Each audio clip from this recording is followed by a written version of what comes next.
Mga guro, bigong marinig ang inaasahan sa State of the Nation Address o SONA. Bigo umano ang mga guro, na marinig ang mga inaasahan nila, sa unang State of the Nation Address, SONA, ng Pangulong Ferdinand Marcos Jr. In the educational sector, I believe it is time for our children to return to full face-to-face classes once again.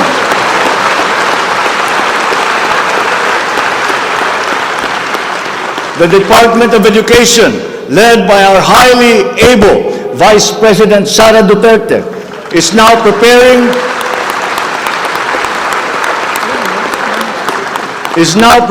for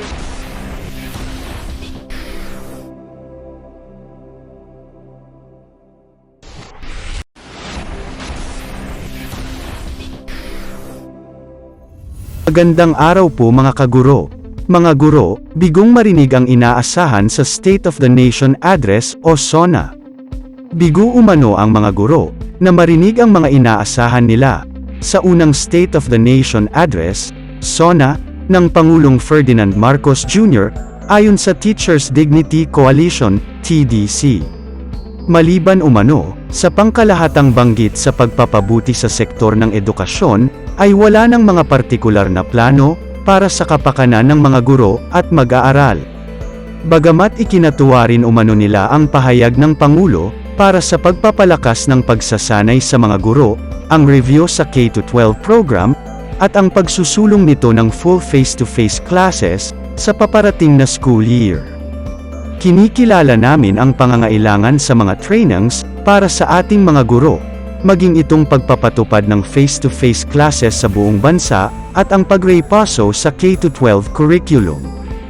Gayunman, kailangan pa rin itong tumbasan ng mas importanteng mga pangangailangan, para sa kapakanan ng mga guro at mag-aaral, at maging sa mahusay na operasyon ng mga paaralan, ayon kay Benjo Basas, pambansang tagapangulo ng TDC.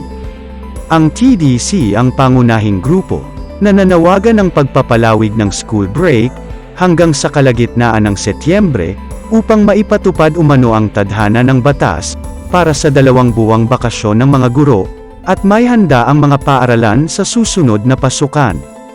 Wala rin umanong banggit ang Pangulo, sa partikular na kahilingang ito.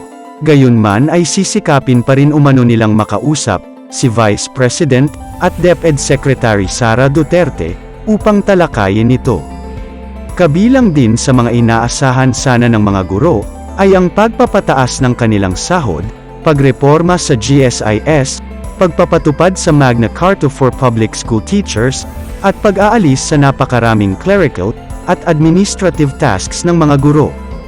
Ang mga ito umano, ay ilan lamang sa mga kagiat na solusyon sa problema ng mga guro, at sektor ng edukasyon, at bahagi ng kanilang 13-point Teachers Dignity Agenda, na kanilang isinusulong. Dapat umano itong bigyang pansin ng Pangulo, sa pagkakat maaaring masayang lamang umano ang mga inisyatiba, para sa edukasyon, kung hindi uunahin ang kapakanan ng mga guro. Anumang programa sa pagpapabuti sa sektor ng edukasyon, ay hindi magtatagumpay, kung hindi bibigyan ng prioridad ang kapakanan ng mga guro. Simple lamang naman ang dapat gawin.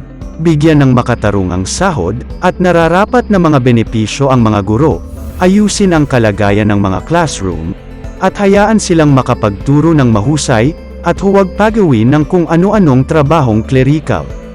Bigyan ang guro ng dignidad, pagtatapos ni Basas. Sa kabila nito, nakahanda umano ang grupo sa dialogo sa Pangulo, sa hinaharap.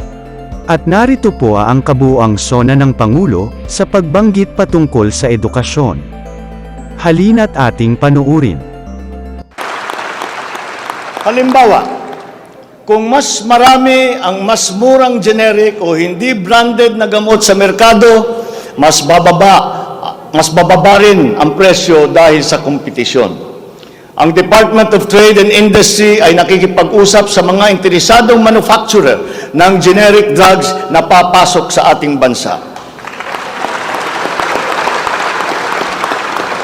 Inuutusan ko naman ang Philippine Competition Commission na pantay-pantay dapat at walang kartel sa hanay ng mga pharmaceutical companies.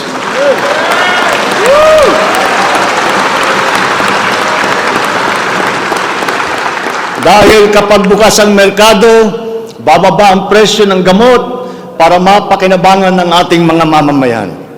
This is one of the hard lessons that we learned when the pandemic struck, and therefore we must act on that shortcoming.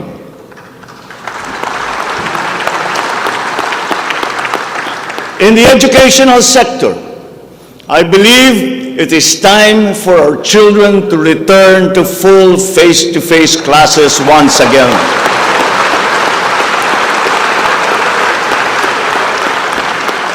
The Department of Education, led by our highly able Vice President Sara Duterte, is now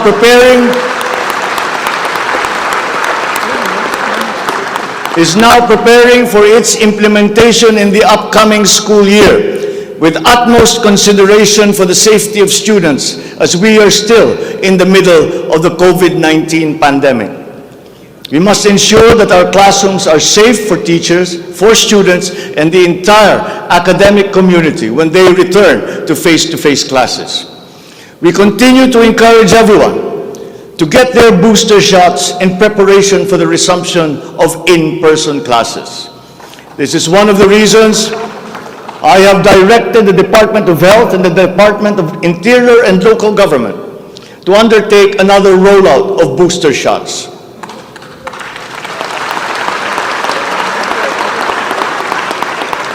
The condition and availability of schoolrooms for our students must also be addressed, again, in coordination with the Department of Public Works and Highways.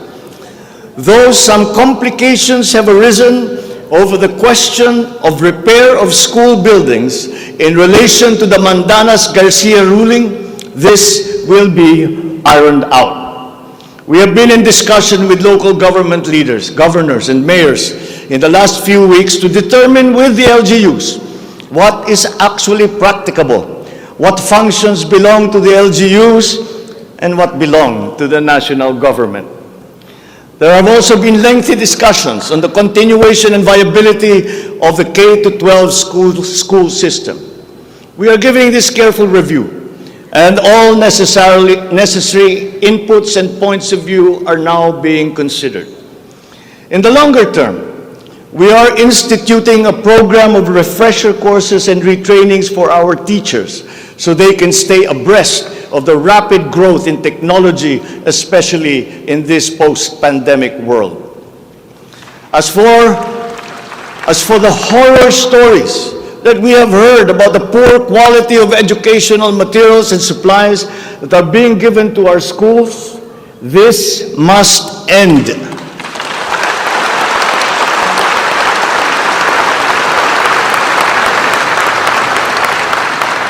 Our children must always be equipped with the best that we can provide.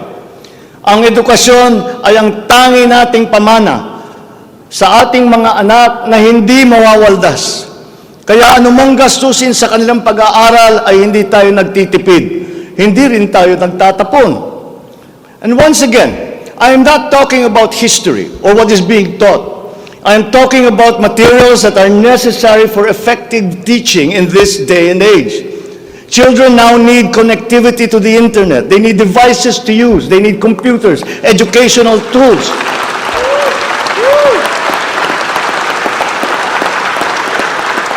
So that they might participate fully in the digital community here and abroad. We must do better in the international rankings, especially when it comes to the so-called STEM subjects: science, technology, engineering, and mathematics. These skills, this knowledge, are necessary for our young people to be able to compete in a highly technological and competitive world. The raw talent is there in our young people. It is up to our educational system to develop and to refine that great pool of talent.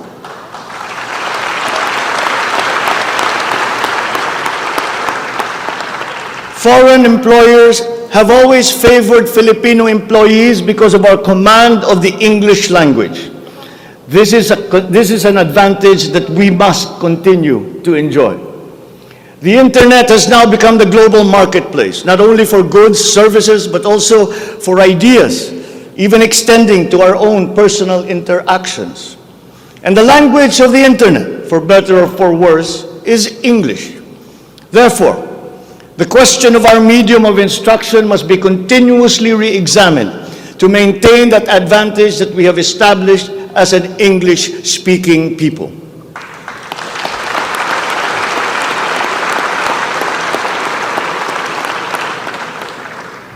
On a related subject, we are entering an age of exponential adoption of technology. It is the fourth industrial revolution. This will be characterized by the infusion of technology into almost every facet of our lives. Breakthrough technologies in the areas of quantum computing, artificial intelligence, nanotechnologies, the Internet of Things, robotics, self-driving electric vehicles, 3D printing, virtual and augmented realities, among others, that will radically transform the way business is done. The scale and the speed at which these innovations are introduced universally into our everyday lives and activities is unprecedented in our recorded history. We cannot stand idly by. The mission of our Department of Information and Communications Technology is to identify and utilize these innovations to improve governance. It has the daunting task now of transforming our government into an agile bureaucracy that is responsive to the needs of the public. Provide good and solid data to ensure informed decision-making. Salamat. At kung ikaw ay interesado ng mga bidyong tulad nito, mangyaring suportahan ang channel na ito sa pamamagitan ng pagpindot ng like, pag-share ng mga video at kung bago ka pa lang sa channel na ito, please subscribe sa channel na ito at pindutin ang notification bell at piliin ang all upang maabisuhan ka para sa mga paparating pang mga videos.